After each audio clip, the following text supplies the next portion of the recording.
Hi guys, welcome to my YouTube channel. नमस्ते नमस्कार। आजको दिनबाट भ्लग स्टार्ट गर्दैछु। सबैले माया गरिदिनु होला है त।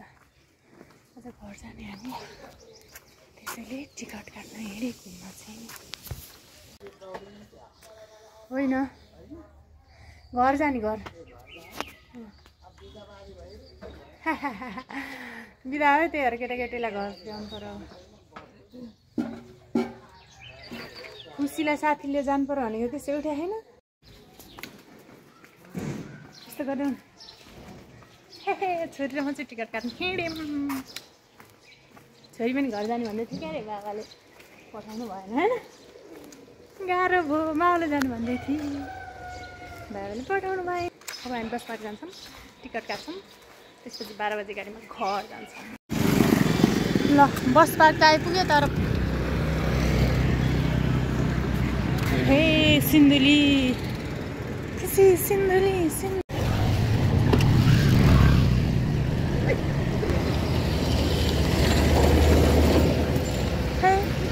कालिका मन्दिरलाई परबाट दर्शन गरौँ।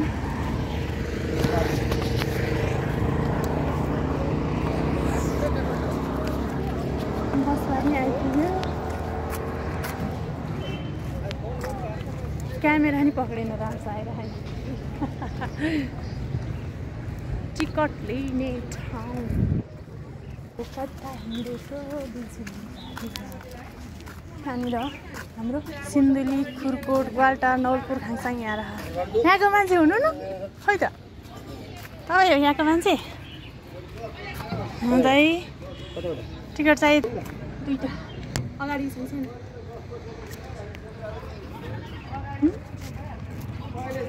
अगाडिको छ कि छैन, तर आज टन्नै होला है मान्छे। 3 र 4 पनि अगाडि हो त, 1-2 हो नि अगाडि त। 1-2 गइसक्यो। अझ ब्याक छैन गाडी।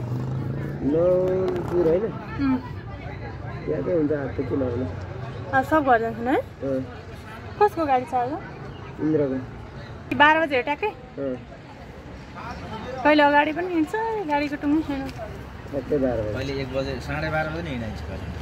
त्यही त भनेको छ, कहिले 11:30 मान्छेले भरोसा हुँदैन यहाँनिर। कहिले चाहिँ अहिले बसेको है, न त कहिले भेट्छ तपाईले। भेट्दैन, फोन गर्नुपर्छ यहाँ। फोन गर्नुपर्छ यहाँ आएर। रिचार्जको नष्ट हो त, पैसा तिर्नुपर्छ त्यस्तै। कहिलेको कुरा गर्छ, म त के गर्नु। पैसा दिइसकेँ होइन मैले। दिएपछि हुन्छ। पैसा डबल लिने मान्छे। टिकट काटेर हामी चाहिँ फर्किसकेको छौँ। अब कता रुम जाने, अनि त्यसपछि खाजासाजा खाने, खाना बनाउन अल्छी लागेछ। त्यसपछि बस चढेर सरर घर जाने। ल हामीले चाहिँ स्याउ पनि लिइसकेको छौँ। घर जाँदा धेरै कसैले के लैजानु होइन। हामी चाहिँ सिन्धुलीको यो खुल्ला मञ्चमा आइपुगेको छौँ। यो पब्लिकमा त बोल्न पनि लाज लाग्दो रहेछ।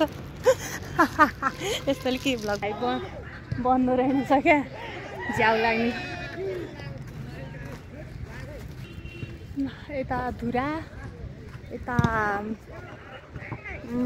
के भन्छ, यता 1 नम्बर हो कि के हो होइन क्या अरे, 2 नम्बर हो क्या अरे, बस पार्क एरिया।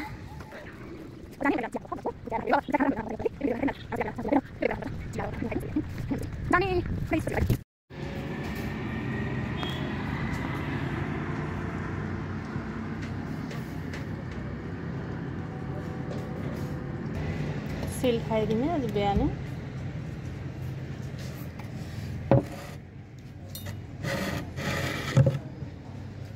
चाउचा खाएर घर जाने। हामीलाई चाहिँ अब खाना बनाउन चाहिँ अल्छी लाग्यो होइन।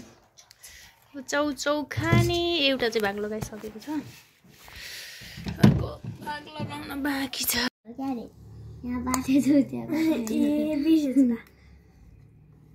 यत्रो गाँस्ने होइन, बिग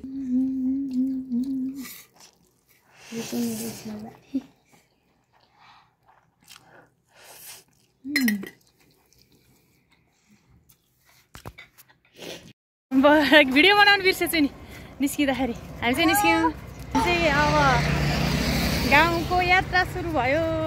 गाडी चढ्न हिँडेको निस्केको बेला बनाउँछु भनेको बिर्सिहालेछु। गाडी त्यहाँनिर गाडी वेटिङ गर्ने एकछिन गाडी आउँछ त्यसपछि घर जाने हामी। ल भिडियो बनाउने यस्तो वातावरण भयो भने भिडियो बनाउँछु नत्र बनाउँदिनँ। 12 बजे आउने पनि बस सधैँ आएको बस कुर्दा कुर्दा निम्रै लागिसक्यो। गाडीबाट त झरियो भर्खर बिजोग छ जिन्दगी यस्तो। यो गाह्रो कति बेला पुग्ने केही टुङ्गो छैन। गाडीमा भने यस्तो प्यास छैन। टिकट काटेको केही सार पनि भएन। सिटमा पनि राम्रोसँग बस्न पाइएन। गाडी चढेपछि सधैँ मान्छे पनि बिरामी हुन्छ। म चाहिँ बिरामी जस्तै नै भएको छु। पुरै चक्कर लागिरहेछ है। मेरो गाउँको वातावरण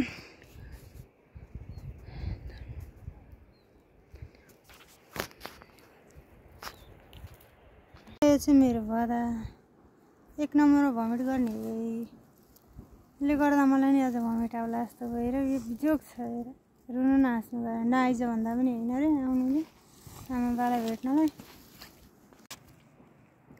यस्तो अनुहार बनायो भने त के हिँड्नु बसमा पनि। यस्तै ताल हो भने अर्को जन्ममा म हेलिकप्टर किन्छु होला।